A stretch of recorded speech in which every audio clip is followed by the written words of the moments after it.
Hello and welcome to the fourth edition of the Bitlemmas podcast. I'm Watson, and I'm here with Drew and Be Sovereign. Today, we have a book review of The Block Size War by Jonathan Bier.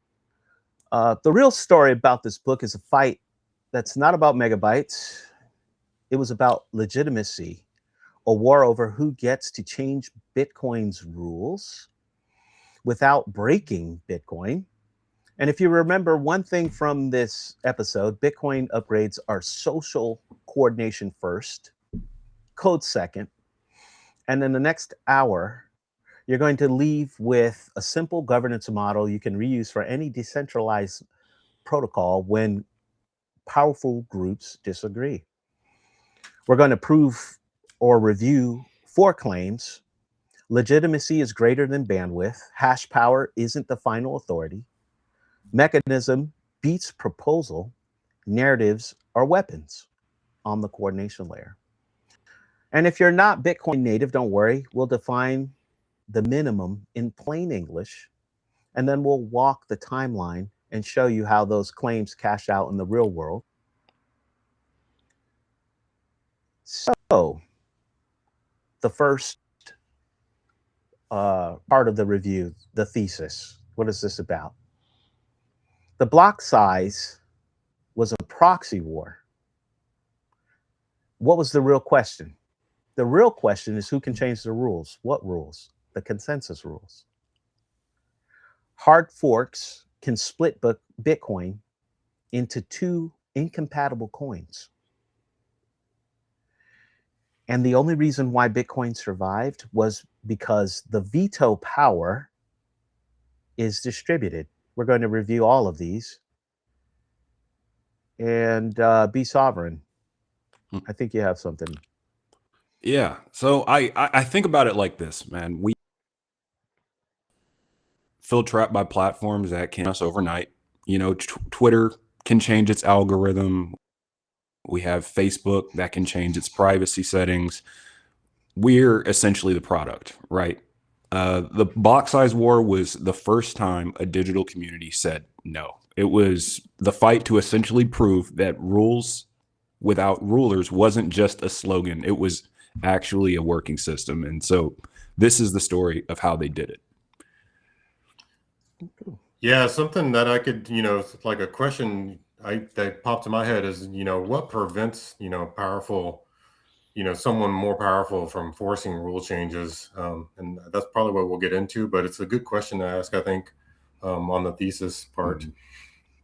That is a great question, Drew, and everyone. And if you're listening, watching, whether you're technical, non-technical, even if you're a developer, even if you're an open source developer with being familiar with forks, everybody either has that question or they have a misconception about how, when they're presented with Bitcoin, how the forking works, how the power works.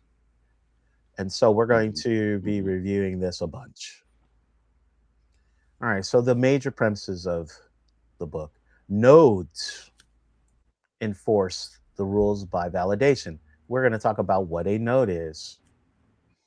Miners, which is what everybody thinks controls Bitcoin, miners propose blocks. Nodes define validity. We're going to be reviewing all of these. Upgrades require multi-actor coordination. All of this is a non-trivial and deserves us to deep dive into it. Scaling trade-offs are throughput versus decentralization. This is what the war was about. They wanted to make it to where Bitcoin basically can compete with Visa. And so what are you going to do? What changes are you going to do in order to try to do that? Mm-hmm.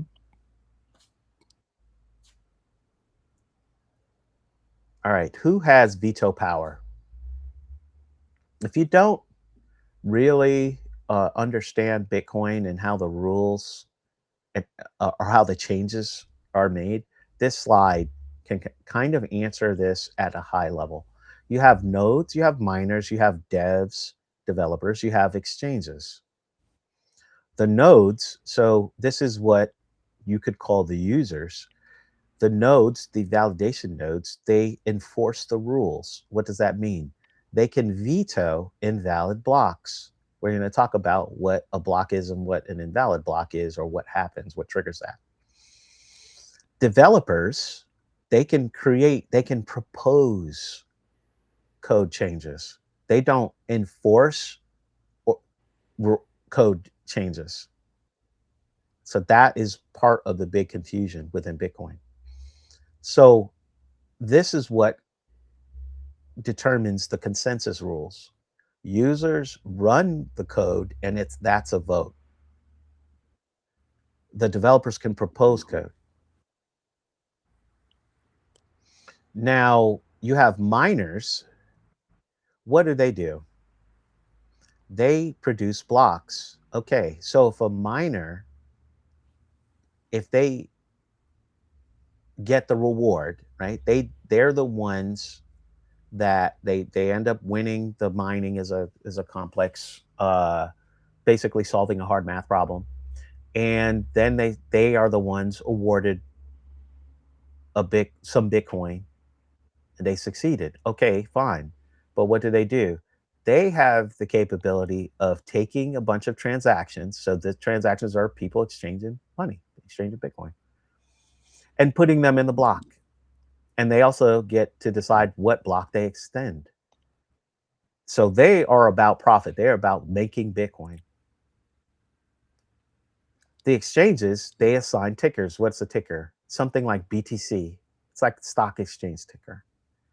When someone's on exchange, if you ever go to buy something on an exchange, you buy Bitcoin, you'll be looking, okay, what is the Bitcoin? You'll see BTC as the nomenclature, and you'll say, okay, that's Bitcoin, I buy it. The exchanges decide what they're going to label as the real Bitcoin on the exchange. So they have some type of power, but they don't set the consensus rules.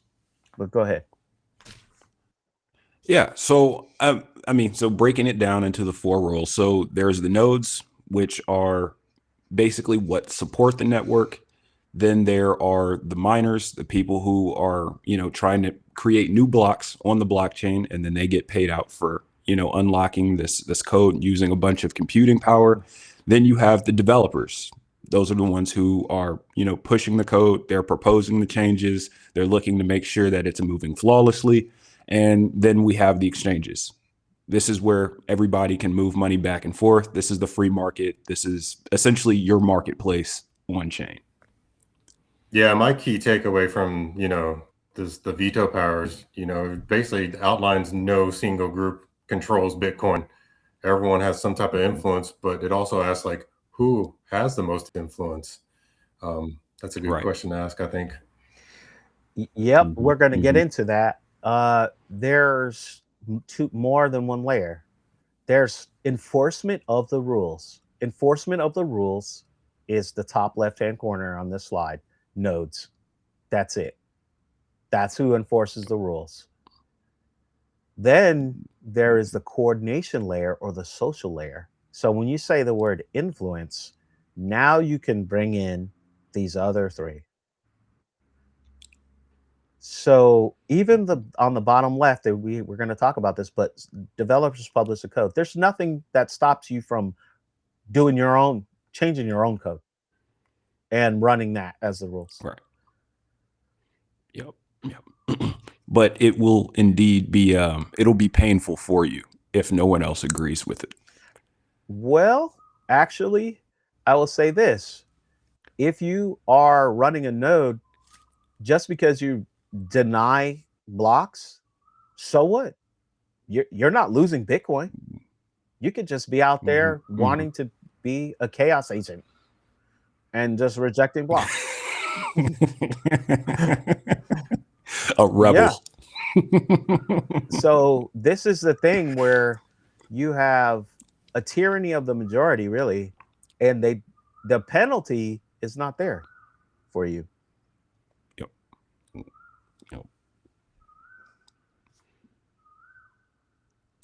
So now we have two camps. You have the small blockers and the big blockers. The big blockers raise on-chain capacity. That's what they wanted. They wanted to increase the block size, and they wanted to do it now. And they also cared about fees. So there's the fees of doing the exchanges and stuff like that. And they cared about usability, right? So again, they're really wanting to replace Visa. Small blockers, they wanted to keep the nodes cheap. So they care about the decentralization. And the way that you care about decentralization is people will not run nodes if they're expensive. And you scale with layers. So what does that mean? We're going to talk about that, but it's making it to where you do things off chain. This is what ended up becoming Lightning. Both sides claimed to defend Bitcoin's mission, but they made different claims on what the mission was. Now, talking about big blockers and small blockers, there's a bunch of factions in each side, so they really had mixed motives. It's really an oversimplification. Yep. So, I mean, it looks like this is essentially where the decentralization theater shows up. Both sides had claimed to be defending Bitcoin, but the real question is, where is the issuer surface, right? The big block path created a subtle pressure point. If blocks get too big, only powerful data centers can run the nodes, right? So that defeats the purpose of, just the regular person like you and I, right? If that centralizes essentially the validation, right? So you pretty much have to have money. So creating a new class of rulers. But the small block path, by keeping the node running cheap, it preserved a distributed veto power. The trade-off wasn't bandwidth versus bandwidth. It was centralization versus decentralization. Okay. So now we got the four claims. Legitimacy is greater than bandwidth. Hash power isn't the final authority. The change mechanism beats the change proposal. And narratives are weapons on the coordination layer. All of these are counterintuitive, but I find them all to be true. And there are four claims inside the book. Which one do we think would actually matter most, though? What do y'all think?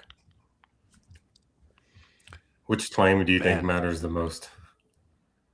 I would say claim 4 for sure. Narratives are weapons. Mm-hmm. I would pick number 2. That's the one that everybody has a misconception. Even people who are brilliant, they don't believe number 2. Mm-hmm. Let's go on. So claim number 1, legitimacy is greater than bandwidth. So the block size war was about this 1 megabyte limit. And to delve a little bit more into it, the amount of transactions that can be basically per second, I believe, is around 7 for Bitcoin. And so this is averaged out over time. There's a block that could be mined every 10 minutes, and you can fit a bunch of transactions into those blocks. It ends up being around 7.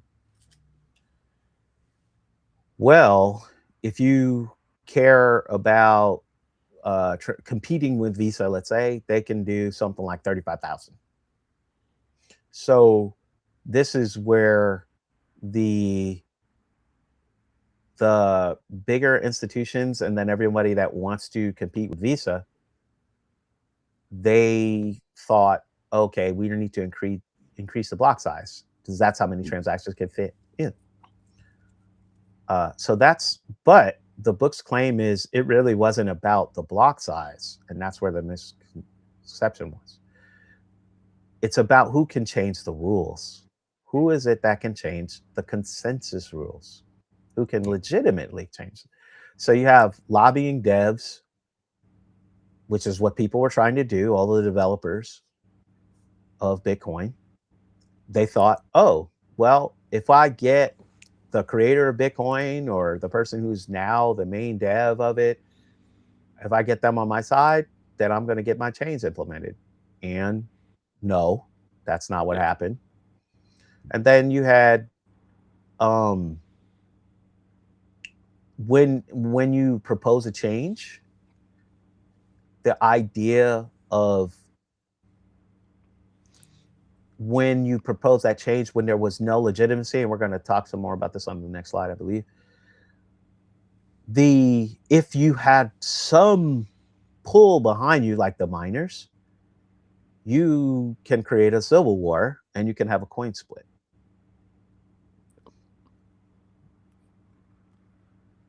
Yeah.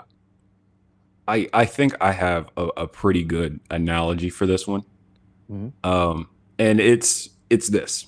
So this is like the my data is being sold problem, but for for the entire system. So imagine just like a homeowners association where the board decides to sell a park to a developer, right? Even if they follow their own internal rules, if they don't have the real consent of the homeowners, it's a hostile takeover, essentially. The war showed that, like kind of like decentralized systems, consent isn't a signature on a form. It's millions of people choosing to run a specific piece of software, and run the software is how you vote. Not just, some arbitrary power that you may have, Right. inflicting it upon everyone. Right. Yeah, this is the case. I think it's like 100,000 nodes, and I think Sheesh. maybe only 10,000 are publicly reachable, something like that. So it's a subset, and those have different implications. But yeah, you got to convince those guys.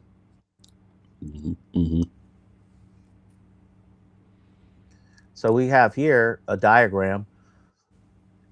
A good way to think about it is legitimacy is the constraint and bandwidth is the argument. So that's what people argue over. I have hash rate. Okay, we'll see if that matters. So you have these four quadrants: high legitimacy and low bandwidth. You are adopted anyways. So if high legitimacy would be people adopt the change. Low bandwidth, oh, the miners are not down. Oh well, it's adopted anyways. High legitimacy, high bandwidth. Oh, it's adopted, and everyone says everyone's a genius. Low legitimacy, low bandwidth. So no one wants to run it. No one, they're on the coordination channels. We'll talk about that, on the forums, whatever. No one's saying, hey, I'm going to run this new version of code. And the miners are saying, I'm not running that. Oh, well, no one pays attention. And there's a bunch of proposals and changes of Bitcoin no one pays attention to. The issue is on the bottom right hand, low legitimacy. So that's the node runners, the validation node runners, but high bandwidth gain. So the miners. So now you can have a split. You can have two incompatible coins at the same time. And you have a civil war in the legitimacy side. So this is a good diagram to understand. Yeah, it Now, kind of makes you ask, like, can the legitimacy ever be objectively measured, in that sense? there's multiple types of legitimacy. We have Yeah. something we'll talk about with economic influence. And the economic side, someone can say, oh, the big institutions are in. There's no way to measure. Yeah, You have exactly. there's no way to measure. Independent actors have some type of economic. Businesses that are using, they have an economic stake. Exchanges have a big economic stake. None of them have a vote. You can't vote like, oh, I have this much money. It doesn't matter. It's the No. no runners. Yep. which is, we can stress that now. It's important for everybody to run their own node, right? It doesn't take a whole bunch of machinery. There are easy and simple ways where you could even run it just straight from your phone. So, All right. So hash power isn't final. Minor signaling, again, this part is the biggest confusion. Minor signaling, so minor saying, I'm going to run this specific version of the code. It's information. You'll know, oh, you all are going to run Bitcoin improvement proposal number 9. Okay, we know that now, fine. But it's not law. This is the confusion. The nodes, the validation nodes, decides what blocks are valid. Running the software, like what B Sovereign just said, that's a form of voting, running the validation software. Threats only work if people follow them. We'll talk some more about that.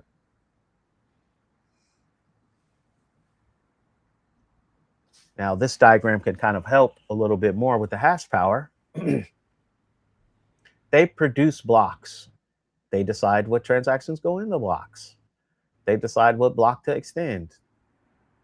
They don't decide if the block is valid. The nodes can reject them, right? So you can have the minor hash power. We had the signaling. Hey, we're going to run this new version of Bitcoin. They make the block. The nodes, they validate.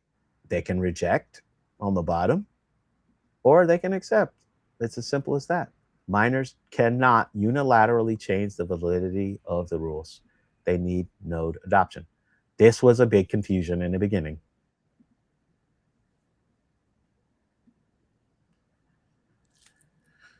All right, so mechanism beats proposal. Now we're going to get into soft forks and hard forks, and we're going to describe those here on the next slide. That's really about governance.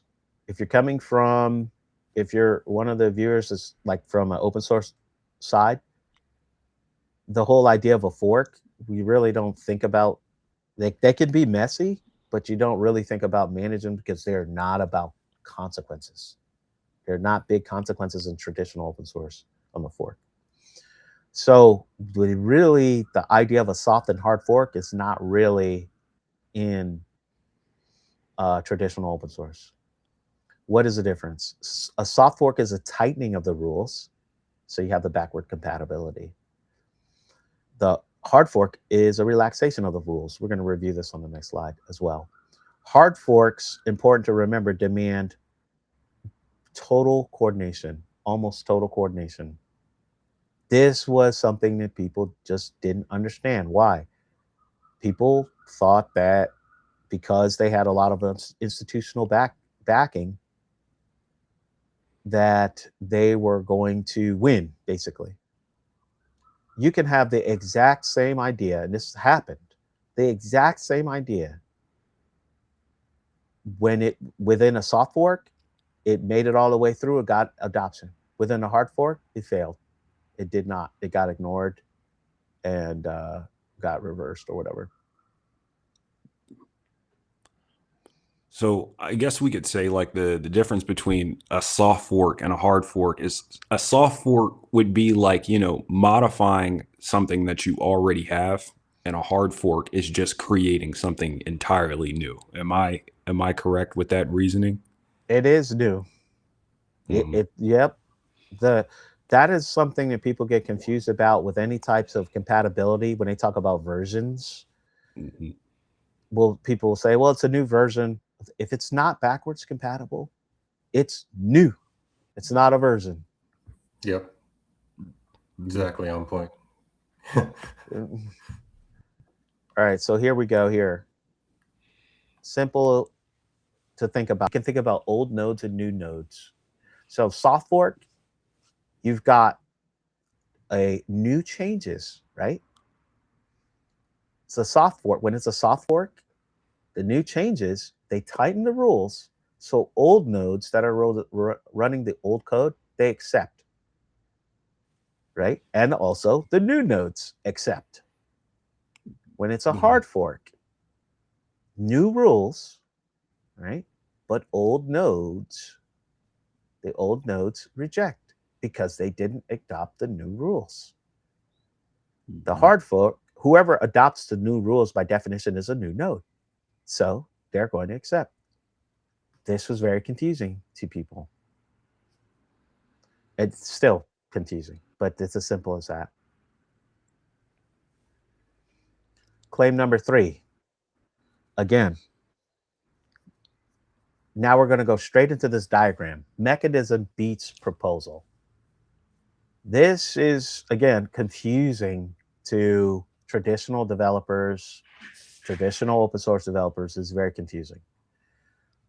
You can have the same proposal, like we talked about earlier, with a different mechanism, so soft versus hard forking, and you have a different coordination cost. You have to care about getting adoption when you're talking about decentralized protocols that are truly decentralized, like a Bitcoin.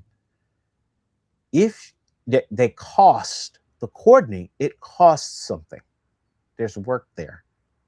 And just the way you do your fork, you change the cost. This was not well understood during the block size war. Now, you could have the same goal, and we're going to talk about this later. The same goal to scale capacity is what they wanted to. They want to increase the block size without breaking Bitcoin. Both small blockers, big blockers wanted to do that. And you could have different coordination costs and different outcomes. What happens?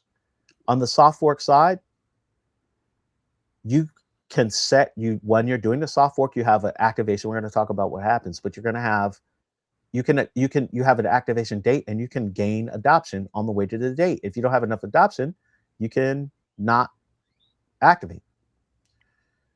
So, but on the hard fork side, it can trigger resistance just from you announcing a hard fork. This was not well understood. And it's trying to force, when you try to force people into doing something, you kind of get what you ask for. They just resist. So I guess what would incentivize somebody to implement a soft fork on their node? Well, the discussions, we're going to get into it, but that's where all the legitimacy discussions happen. So you're running a version of Bitcoin on a node, and if you're active, then, so there's you download and run it. And so that's Right. the whole problem of where you download it from. There's a certain amount of legitimacy that comes from that, right? So they have what's called Bitcoin Core. It is like the default where people find it and download and run it. There's other versions of Bitcoin, right? There's proposal versions, all the stuff like that, wherever you download. That's one layer, one level, right? Then there is traditionally, back during this time, there is the forums, the Reddit forums and all that. That's a coordination channel where people Gotcha. are saying, let's run this, let's run that. This is a better version or not. So you have everybody who's involved at that level.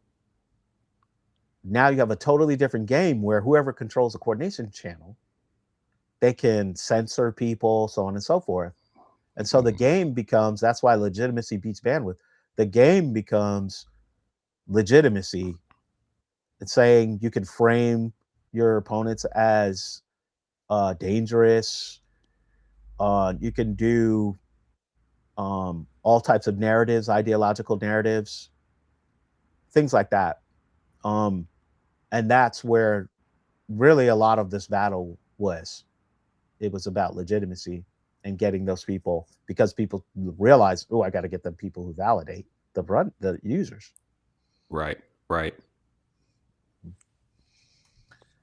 All right, so here's some activation strategies. You had BIP 9, so Bitcoin Improvement Proposal 9, and then the UASF, which is the User Activated Soft Fork.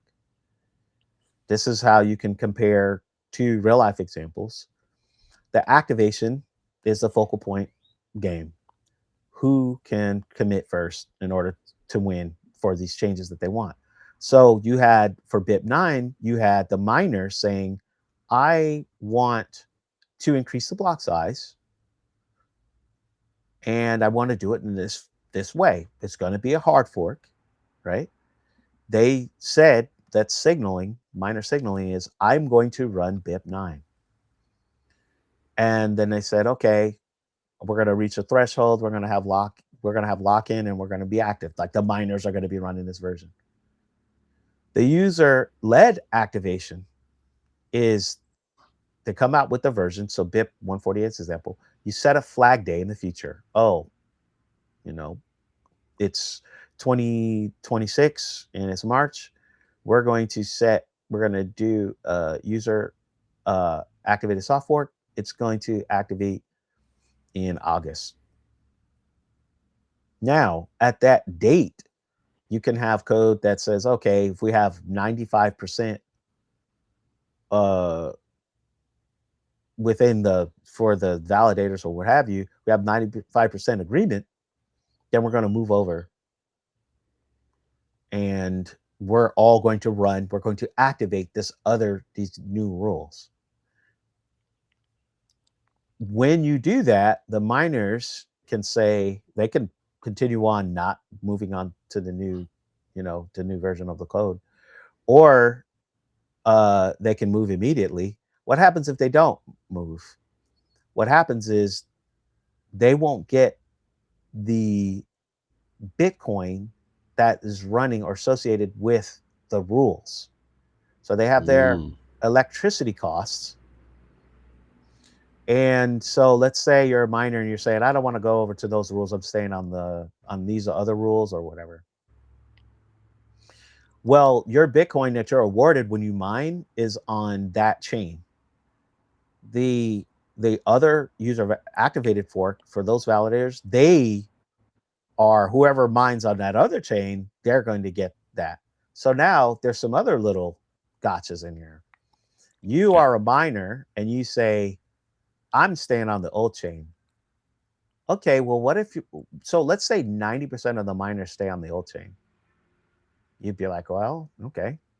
But the new miner, right? One of the miners, one miner goes over to the new chain, to the user activated. But all the validators are over there, right? Mm-hmm. They're having a field day. They're getting all that Bitcoin. They're not competing with the other miners. Yep. Right? Yep. So it's like whoever wins, now it's a race. Like not necessarily just a race, but there's penalty for you not making your decision. And you may not, if that Bitcoin that you're awarded over the next month, let's say, it could go down in the drain. You have to pay your electricity costs. Yep.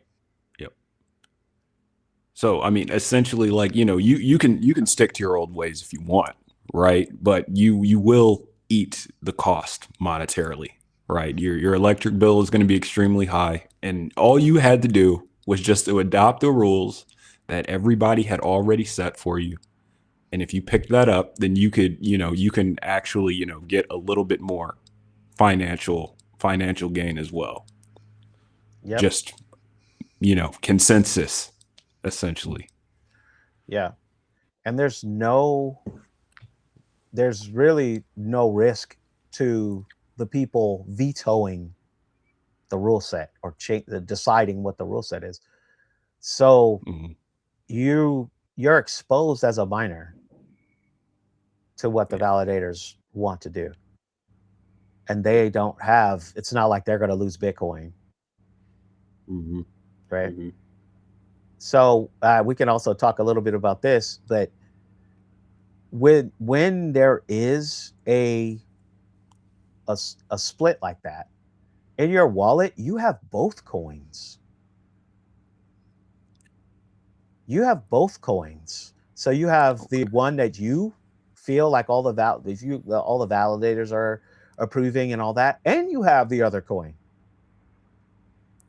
So what happens is people will go ahead and sell the other coin while the number is up.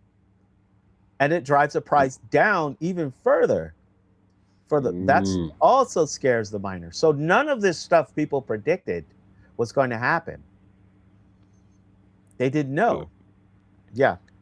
Yeah, that's I mean, yeah, no, that even that is a mind game that I didn't even consider. That, like, you know, there is going to be market pressure as well during these transitions.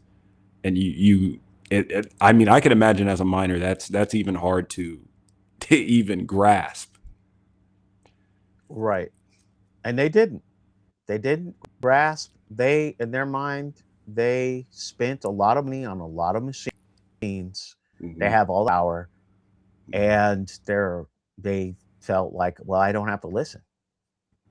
And but they were kind of in the middle. What's interesting, there were the people on one side to them that were further over on the institutional side, the centralization side, where they're like, hey, we want to change this thing in the visa.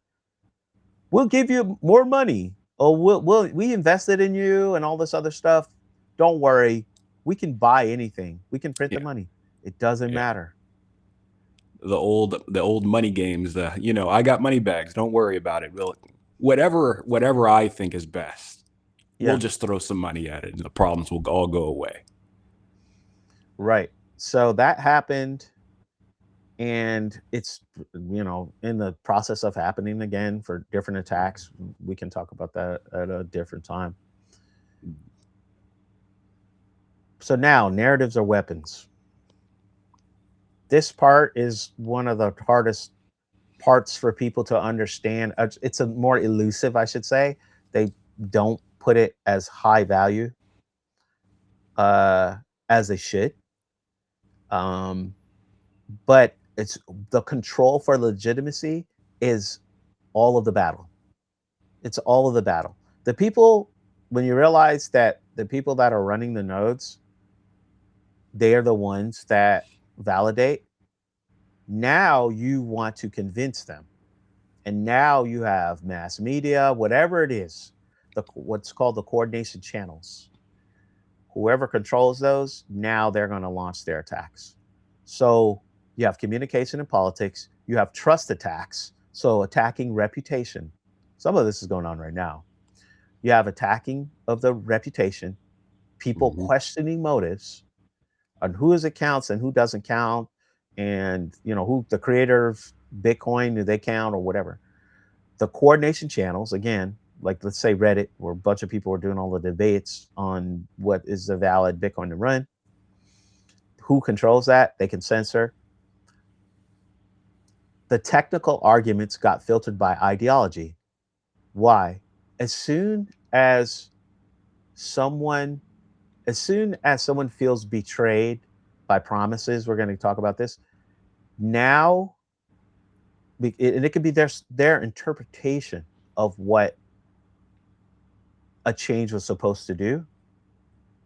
As soon as people start questioning motives, now every fact that comes out, a fact being, okay, this code will allow for layer two, let's say, that would be a fact, right?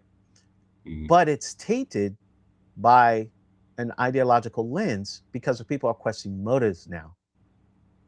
To So me, no, it's just the whole conflict is just it became political, right? It's a political game at this point. Hmm. Hmm. yeah, Yep. it's mostly political. Everybody's like looking over shoulders, like, "Hey, man, why'd you just suggest that? That's a little sus," you know. Yeah, yeah. So here we got the battle on the narrative. Uh, Technical facts start to get filtered through trust and ideology. So trust would be, oh, this person's a founder or what have you, and then their ideological lens. I trust that. This is what you could call the coordination layer. This is a social layer, and it becomes the attack surface now. So you have technical arguments, people saying the block size is this, you have certain amount of fees, you have decentralization. All of these arguments are technical. Then you have identity, and ideology. So, oh, I'm Fidelity, and I'll put billions of dollars in if it becomes like Visa, right? So that's identity. Like I'm the big, dog in the race or whatever. Sounds And like then lobbying. right. And then but the identity would be the person who it's coming from. Mhm. Uh Mhm. the weight that comes from that. So you can also do from I'm Satoshi. I created this thing. So we're going to talk about that as well. That's identity. And then you can make arguments from authority for that. Then you have ideology. So people saying within Bitcoin, people call Bitcoin a religious, coin, right? The whole thing is religious. Why? Because people will say, "Oh, it allows you to be free," and it's like, Mm. "Well, why?" Right? Oh, well, it's decentralized. Well, what do you mean? Why is decentralized better than not decentralized? Why don't you just trust? But without having the technical arguments for any of that, that would be more an ideological, right? Um, so you have the narrative battle, you have coordination channels. So those are forums, the influencers, the conferences. We have big influencers now. YouTube is a big thing as far as the Bitcoin now. You have the conferences, so we're going to talk about that. But that's where a lot of the narrative was at that time. And the tickers, so BTC versus BCH. Oh, I'm going to buy Bitcoin. What's the real Bitcoin? What's legitimate? This is Bitcoin. This is a fork. Where how do people define that? No changes, right? Or no choices. So what software people run. So that is those other layers are on top of this. And then that affects the no choice. And then you have the protocol outcome, which after people decided on what nodes they're running or what software they're running on their node, then that becomes the protocol. This diagram here, it kind of just like made me think just how laughable it is when somebody says, "Hey, I could just create another Bitcoin." You know, it's like there's nothing really special about it, but it's like you forget that you have to go through all of these different narratives, people scoping it before it even gets adoption, right? Of why they should go with your coin that you're creating. Right. When you're saying I'm going to fork Bitcoin, then you run into this. When you Mhm. say I'm going to make a totally different protocol and start from scratch,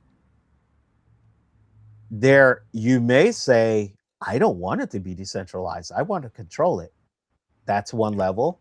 And then everybody who I won't say is intelligent, but people who are sensitive to decentralization, they're not going to join in. But you're not going to make your coin that way. You're going to make it to where it looks like it's decentralized, but you still have Mhm. control.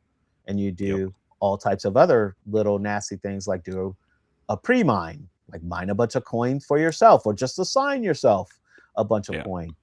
These other things that people don't really get as, oh, Yeah. a way to cheat, Yep. that's going to be a problem. Or even, putting in a mechanism so that you could censor and say like freeze a wallet after you send coins, say you might not like a certain actor, or if that wallet is tied to this specific individual, you'll say, oh yeah, let's just go ahead and freeze all of this coin in that wallet. They don't need it. Pretty Yeah, much. I kind of see it like the open source community has this problem, right? Like, Linux people see it as open source, it's open, you can contribute, but in the end, Linus has the final say. Yeah. It's not really like it's kind of comes off as decentralized, but it's centralized in a sense. Yeah, it has a head. Yep. Right. Yeah. Open source in general is the biggest uh, organizational model is the benevolent dictator, Yep. and for Linux, it's going to be Linus. Yep. And And I think there's already even talks. I've heard talks where he's trying to determine who's going to control it when he's gone, you know. yeah, Um, So Succession planning. is it his choice, or is it like, someone just hostile takeover, whoever has access to what he has? Right. So if you think the legitimacy narrative and warfare and all of that is a bit much on Bitcoin, it's everything on traditional open source. It the line, it's all the founder says, because I am the founder, what's legitimate is the version of code that I say is legitimate. And what's the implication of that? Oh, technical review for what I say is reduced. It's an argument from authority because I'm the benevolent dictator. It's very hard to even see that when you're inside of open source and you're working. It's just like, well, if you can always just fork whatever you want and just run off of that. It just, there's no legitimacy or what have you. But there is a certain type of consequence when, for, you can even just say the trademark of a Linux or some other open source is controlled by the founder, and they're able to use that legitimacy wise to say this is the version of code that because there's no economic consequence that's like a big penalty like Bitcoin, then people look at it as no big deal. But when you're in Bitcoin, or when you're, I should say, to me, abstracting what is the protocol and trying to say something is a decentralized protocol, then it becomes measurable in, is it decentralized or not, based off of, do you have a dictator that can decide, oh, I want to have these changes that are not backwards compatible? Then you're just not decentralized at that point. So here's the timeline of the block size war. So we'll get into diving into some details from the book. In 2015, you had Bitcoin XT. This is what started the conflict. This was, hey, we're going to go ahead and force a increase in the block size. Is going to allow us to do more transactions, all the stuff like that. And that was a hard fork. And people said, okay, this is going to cause problems. There's going to be a technical problem. You're going to cause a coin split. You're going to make everything less decentralized, all this stuff. And it ended up, failing. Then you had 2016, you had a couple of other efforts. You had Bitcoin Classic and you had Bitcoin Unlimited. A lot of these people never heard of. These were backed by the big blockers. Oh, we're going to increase the block size, but we're going to do it through a hard fork. And they talked about it at the conferences. And they said, you guys are, you small blockers are either too academic or what have you, you're taking too long. We're just going to do it. And it ended up failing, right? So and when I say fail, the coins can be there and no one buys them, purchases them. There's no economic activity with them or what have you, right? And they did all this stuff. You had conferences where people were arguing over the stuff, but there wasn't any a clear winner at the time. Then you had 2017, you had the user activated soft forks, and you had another, what's called the New York Agreement, and the NYA. This was a behind the scenes agreement. What was that? The bunch of miners saying, we're going to run this version. And you also had Bitcoin Cash, BCH. This was another hard fork. We're going to just increase the block size and everything's going to work. There's some other changes in there. Then you had an even more confusing thing. What's something called SegWit 2x, which there was another thing called SegWit. So there was confusion there. We're going to talk about confusion in general in a second when it comes to legitimacy. But that also failed, right? Which was, again, increase. It was some changes bundled, and it was a hard fork bundled with, even when people agreed with those changes. It was because it was a hard fork, people were saying, okay, well, we're not going to do that. So in the end, this is really the end of the block size war, but we're going to drill into some of these things. You had the small block path dominating Bitcoin, and a graveyard of failure from the big blocker side of trying to force stuff through. All right, so I'm going to go through some of these quickly. You had some conferences. You had Montreal and Hong Kong. The conferences tried to manufacture consensus. People were confused about what agreement was versus enforcement. They thought agreement was enforcement. They learned agreement was not enforcement. Different groups had different promises. What happens? They heard different promises. What happens when that happens? They have different interpretations of those promises. And then what happens there is when the promises didn't happen or didn't come through, they felt betrayed, and now they have more distrust. And this happened on both sides. Now, SegWit. What does SegWit do? This became political, where there was confusion because it was not a non-trivial change. And then it became politicized. So SegWit, it was a soft fork, and it had multiple goals. One of the things that they learned was if you bundle multiple things inside of one change, you can make it to where you won't gain adoption. So it wasn't as popular as it should have been. So what did this soft fork do? It fixes malleability, enabled new designs. What does that mean? Inside of SegWit, they allowed for, it was a change in how the size was measured. So it allowed more size inside of the block. You could put more transactions in. Both sides wanted that, but why didn't they just go for it? Why wasn't the big blockers for it? Because it became politicized. One of the things that it also allowed was it allowed for what's called layer 2. It allowed for channels. There were some changes that, because it fixed, when it would get fixed, it allowed for a safer implementation of what was called Lightning. We're going to talk about that some more, but the whole idea was the big blockers thought, oh, you guys are being academic again, is how I would say. And you're stalling, and you're letting the perfect get in the way of the good. And this change you're doing here, even though it increases the size, it's not enough. We're not going to support it. So the whole thing became political. Again, SegWit is not SegWit 2x. Confusion. The Lightning Network. What happened here?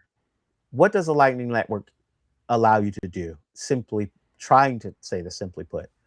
The Lightning Network is off-chain. So you have this concept of on-chain, off-chain.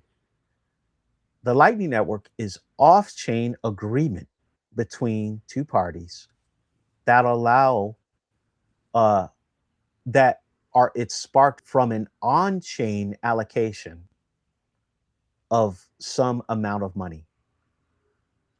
Now, after that happens, that on-chain allocation between these two parties, this on-chain agreement, they can privately update balances between the two. So it would be like we have a joint account, but it would be like how the nuclear codes are, with two people have to turn the key in order to launch the missile. Mm-hmm. That mm-hmm. is what a locked channel is. Both have to agree on the balance. If you started up with $500 and I had $250, you had $250, and I said, okay, I'm going to exchange the balance. I'm going to exchange $50 to you. Now you have $300 and I have $200. We agree. We turn the keys. Now it's there. We both have to agree. That's an updating of balance. That happens privately. And then you settle later on chain on Bitcoin. Why is all of this important? Because off chain happens as fast as all get out. Yep.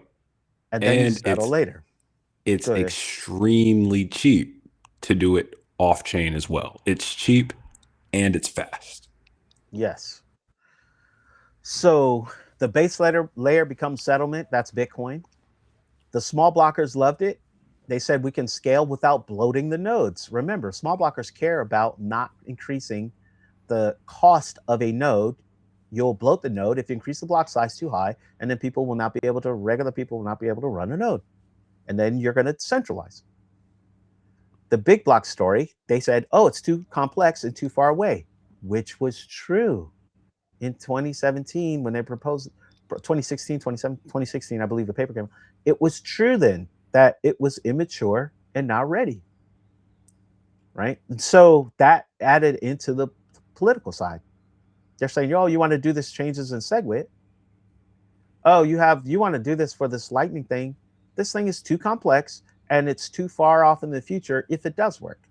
So it's not a solution. And so it became politicized. Then you have Bitcoin Classic and the Unlimited. Again, these are both hard forks. The activation plans leaned on miner signaling. We already talked about that. It was dead on arrival, basically. Then you had this whole concept of this person saying, I am Satoshi. And with this I am Satoshi, what is this? This is a legitimacy attack. How? It's saying, because I have authority, because of my identity, I'm going to propose a change. This is a Jedi mind trick. These are not the droids you're looking for. Do not do a technical analysis of my change. Just accept it. This was an attack again. It failed, and I won't even mention who this person's name is. So then you had the exchanges. The exchanges became political pressure points, right? So this is the Coinbases. They were saying, oh, well, they were kind of flirting with the big blocker side and saying, well, we may go ahead and say that the Bitcoin, when people come on the exchange to buy Bitcoin, we're going to buy Bitcoin Cash or Bitcoin Unlimited or whatever. We might lean that way. We're going to lean that way. And then, of course, as people found out that the node validators are one to decide what Bitcoin is, then they said, oh, we're going to go ahead and switch, and we're going to decide what Bitcoin is based off of that. That, again, that economic majority is hard to measure. You got the exchanges, you got individual users, and you got businesses and all that. None of them have a vote. Only the node validators have a vote. Now, and then this one is less understood, but ASIC boost. So this created more of a fight, or more of a distrust, let's say.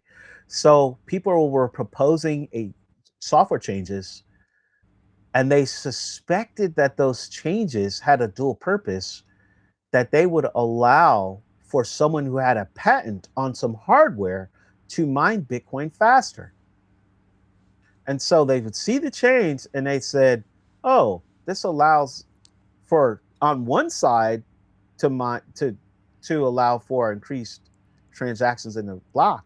But on another side, we think there's a hidden patent somewhere. Why is all this technical, all these other technical changes in here?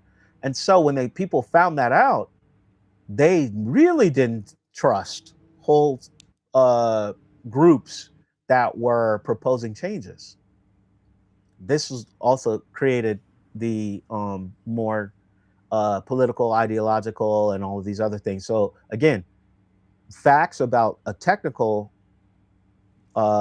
proposal would be go through a lens, an ideological change lens, where people are saying, what's the motive for why you are trying to propose this? So it really collapsed. And of course, you had the user activated soft fork. We talked about that already. But it's a coordination gambit. Again, you have to get adoption. You can still have a chain split with a user activated soft fork, but you can kind of try to reduce that by gaining the adoption. And you force a showdown with the miners. Yeah. And I think that the user activated soft fork is probably like the most important lesson for anyone building or using these systems. This is like your exit path. It was a collective exit from a process they did not trust. It's a template for how a community can say no to a powerful group, also known as the miners, without a leader. This is like proof that hash power isn't the final authority. The economic majority follows the rules enforced by the nodes, not the block producers. It's demonstrated that the veto power is truly distributed. Yeah, it kind of like makes you question, like, did the UASF prove like the users are in control of Bitcoin as a collective group, I guess, if you could say it that way. Yeah, yeah. I definitely think that this is empowering in a lot of ways as well.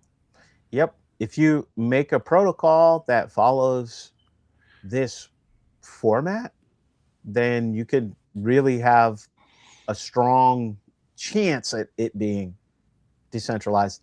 It's still a fight, though. I said it all goes on the legitimacy side. We talked about the New York Agreement with the bundling of SegWit and hard fork. I talked about that and how that was a failure or whatever. It failed when the legitimacy and the trust broke.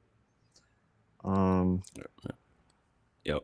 And I also wanted to add, like, this is the trap, right? The New York Agreement looked like consensus, but it was a capture attempt. It's the classic foundation or treasury problem. A small group trying to speak for everyone, and this is what big tech does every single day, right? It pretends to have your interests at heart while consolidating power. The failure of the New York Agreement, when the community rejected it, proved that legitimacy cannot be manufactured. Yeah, that's what I was about to say too. Like it failed due to the lack of being legitimate. 100%. Bitcoin Cash, this one gets people riled up. I won't mention everybody who's behind it and everything like that, but people thought this was not a legitimate and still not legitimate attempt. But again, people had to learn a lesson. Bitcoin Cash went, trending towards zero, which went really, way down, which is kind of like, if you're not really caring about the number go up story, you may downplay that. But on the other side, it's important for there to be a consequence for when you try to centralize. Otherwise, the centralization is going to happen. Right. And so that's really what ended up happening here. It's a little diagram. You had Bitcoin before 2017. You had the SegWit activating with the soft fork, the SegWit that is the soft fork, not the hard fork, not the 2x. You had Bitcoin Cash doing the hard fork. Of course, the hard fork, it's still out there. You can buy Bitcoin Cash and use it, and the people that support it say, hey, it allows for more transactions and all that stuff like that. The SegWit 2x, the hard fork, that got aborted, and that brings us to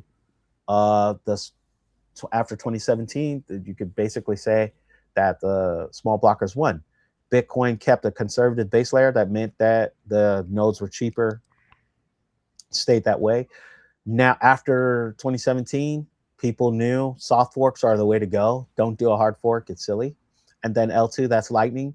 Now, in 2026 and then also 2025, Lightning is implemented on the Square. You can, if you want to take Bitcoin and you already have Square, which most, I won't say most, but lots of people have, you can take Bitcoin anywhere for coffee or whatever, and it's cheap. It's cheaper than Visa, all these other stuff. Yep. And I mean, there's actually an application called Bitcoin Maps where you can see, like, what coffee shop, what deli, what grocery store is actually accepting Lightning payments, and you can use, Bitcoin right now, like it's cash. And I mean, every transaction you're contributing to the ecosystem as well. So, right. The governance within this community, Bitcoin community, and then everybody who tries to do some type of protocol like this, they understand that legitimacy matters. You have to, when you propose a change, the people who validate your change, if it's decentralized, you have to convince them to run your code.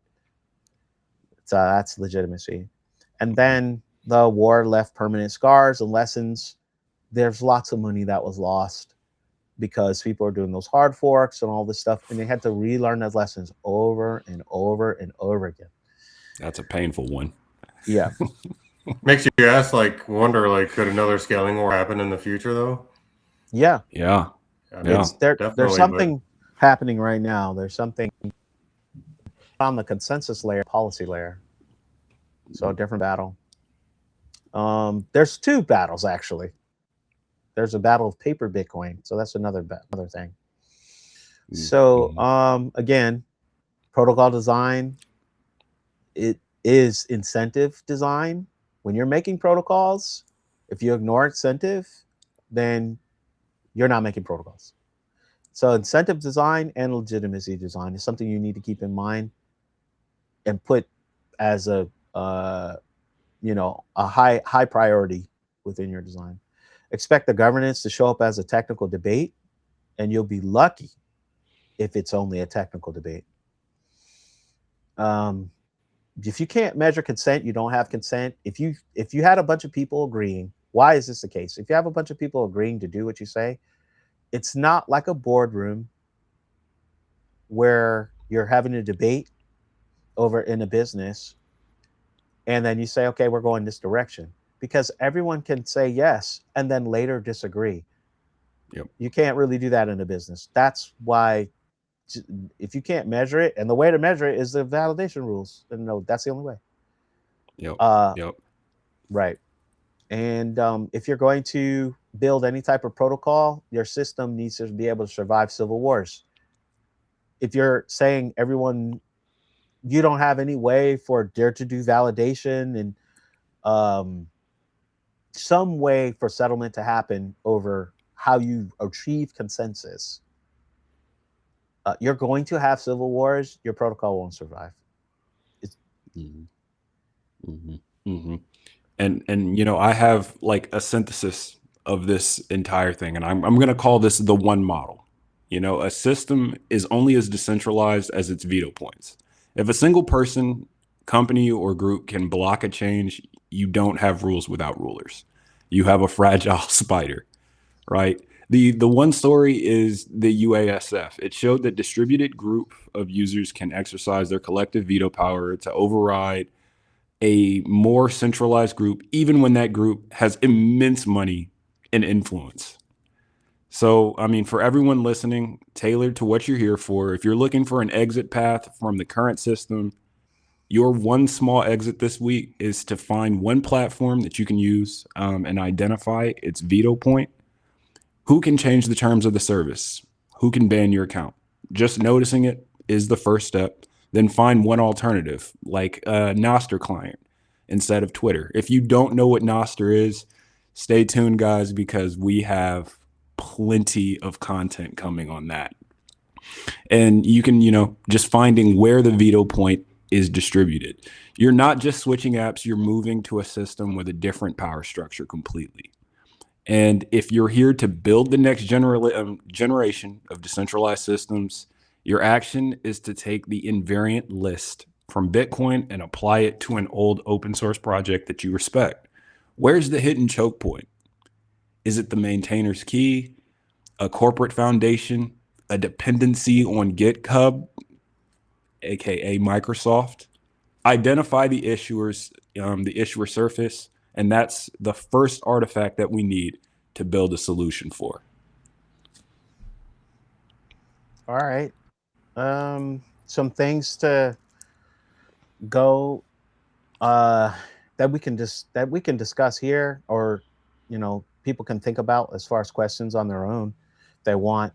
Who do you think decides Bitcoin's rules? Even after this talk and presentation, you may have some different ideas on who decides what the Bitcoin rules are. What's the strongest argument for bigger blocks? And The idea, I think, what people normally would think that would be is, we want to compete with Visa. You know, we want usability competing with Visa, these types of things. Strongest argument for layer 2 scaling. You can have your cake and eat it too, I would put.